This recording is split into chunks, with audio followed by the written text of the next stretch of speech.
રાતનો સમય હતો. હોસ્પિટલના ઇમરજન્સી વોર્ડમાં એક નાનું બાળક ગંભીર હાલતમાં લાવવામાં આવ્યું.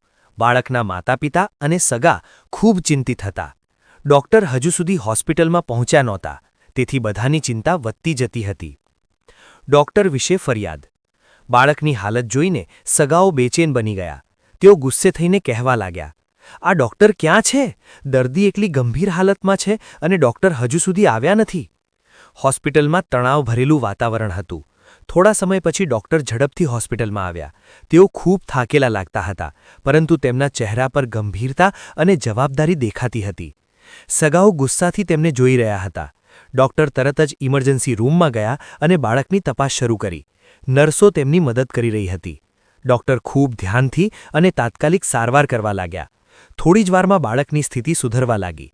બાળક ધીમે ધીમે આંખો ખોલે છે. માતાપિતાના ચહેરા પર રાહત અને ખુશી દેખાય છે.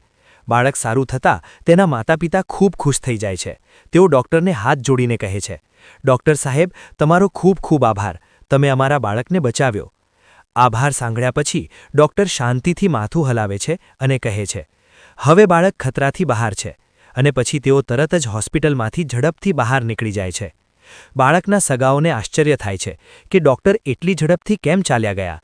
ત્યારે હોસ્પિટલના સ્ટાફ તેમને કહે છે કે આજે ડોક્ટરના પોતાના પુત્રનું મૃત્યુ થયું છે. ડોક્ટર પોતાના પુત્રના અંતિમ સંસ્કાર માટે સ્મશાન તરફ જઈ રહ્યા હતા.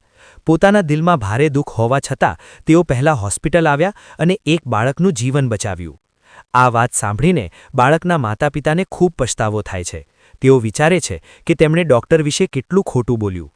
તેમને સમજાય છે કે સાચા ડોક્ટર પોતાના દુઃખને પણ ભૂલીને દર્દીઓની સેવા કરે છે. બોધ.